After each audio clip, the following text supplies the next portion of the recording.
Bismillah, Assalamualaikum warahmatullahi wabarakatuh. Bismillah, alhamdulillah, wassalatu wassalamu ala rasulillah wa ala alihi wa sahbihi wa mawalah.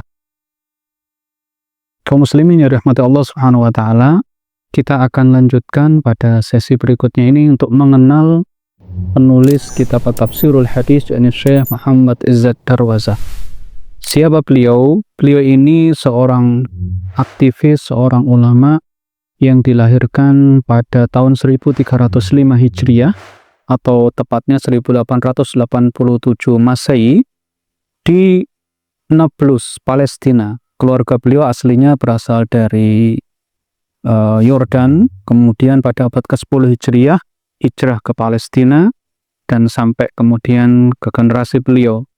Beliau ini di belakang namanya ada nama Darwazah yang diambil dari profesi salah seorang kakeknya, Darwazah ya, Darwazah itu penjahit ya, karena ada salah satu kakek beliau ini adalah penjual pakaian dan penjahit pakaian di pasar di kota lama Nablus, dan itu kemudian menjadi nisbah beliau dan keluarga beliau sebagai Darwazah ya.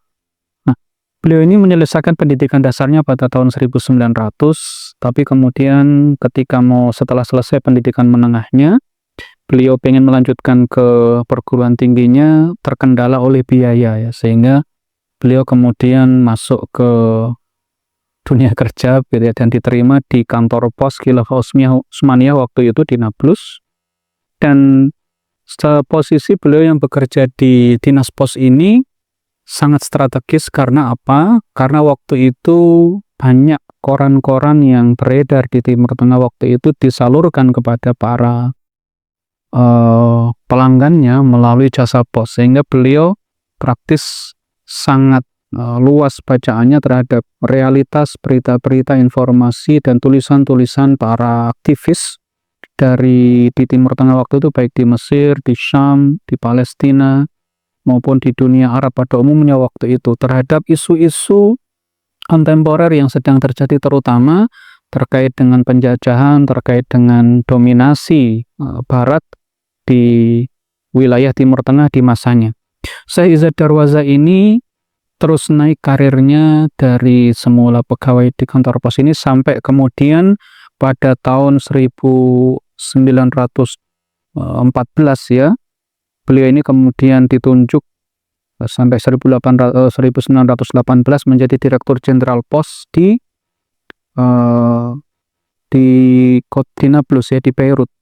Dan beliau kemudian pada masa-masa berikutnya dan di masa itu juga, selama beliau masih di dinas pos ini, sebenarnya beliau juga sangat aktif dalam pergerakan ya, kalau kita mungkin menyebutnya sekarang pergerakan nih.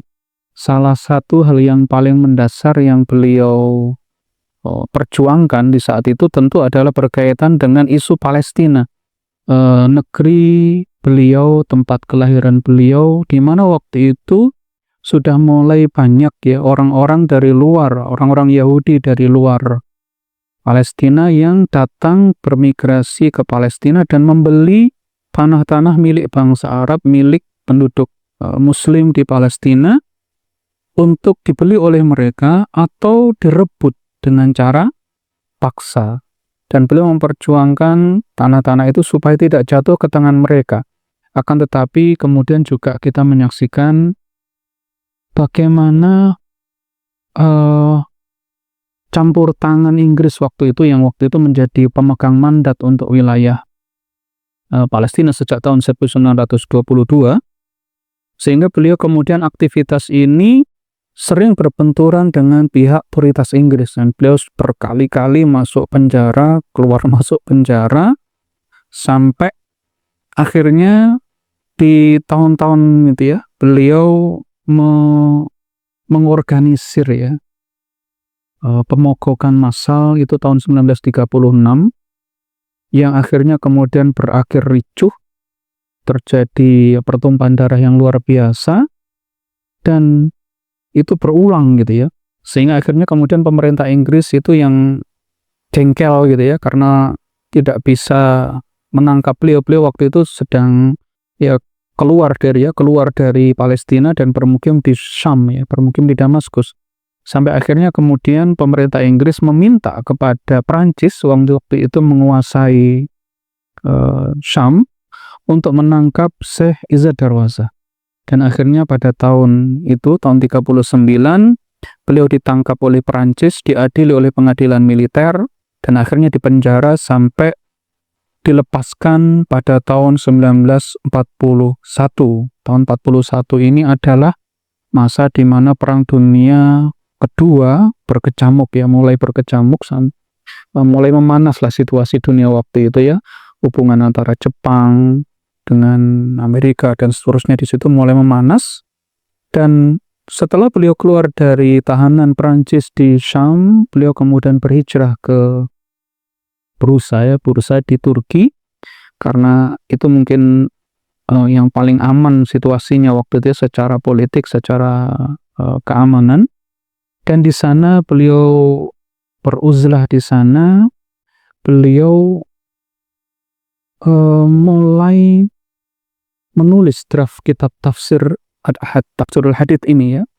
Setelah beliau memilih gitu ya, berbagai macam ini membaca beliau, dan kemudian memutuskan untuk menulis dengan merujuk kepada tartib nuzuli, urut-urutan sesuai dengan penurunan Al-Quran, tidak tartib mushafi ya.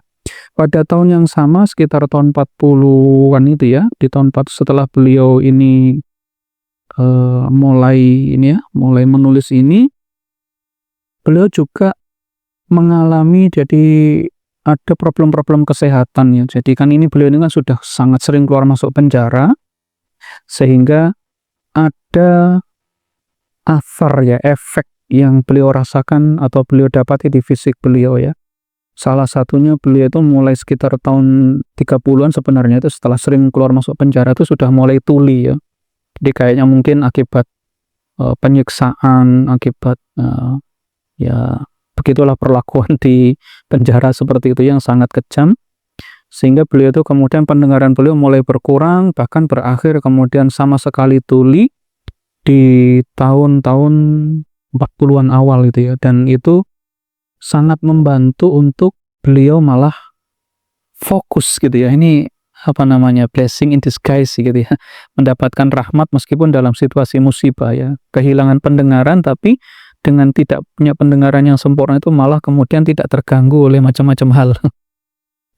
Di tahun-tahun itu juga beliau pernah mengalami ya, gangguan sakit cukup parah ya, sampai operasi kantong empedu ya di tahun 1948. Nah, ketika beliau ditahan oleh Prancis inilah ya, yang di tahun 1941 sampai 40 berapa tadi ya, 44 ya, sampai 39 sampai 41 ini, beliau malah kemudian menghafal Al-Quran di situ. Dan itulah istimewanya ulama itu ya. Di penjara itu justru kemudian beliau di situ mengarang kitab-kitab yang menjadi dasar dari nanti puncaknya adalah kitab Tafsirul Hadits ini. Beliau menghafal Al-Quran, menyelesaikan draft-draft pengantar dari ini ya, sejarah Arab ini ya, berkaitan dengan sirah Nabi yang berkaitan dengan Quran, pengantarnya, draftnya, dan beliau selesaikan di tahun-tahun itu sampai akhirnya kemudian siap dicetak di Kairo pada 1961-62.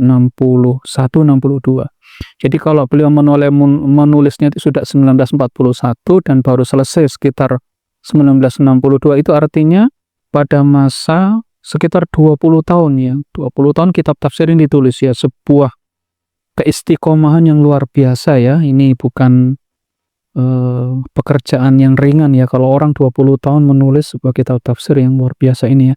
Nah, sebagai tambahan perkenalan, Syekh Izzad Darwaza ini dalam hidupan berkeluarga menikah 2 kali, tidak dengan poligami ya.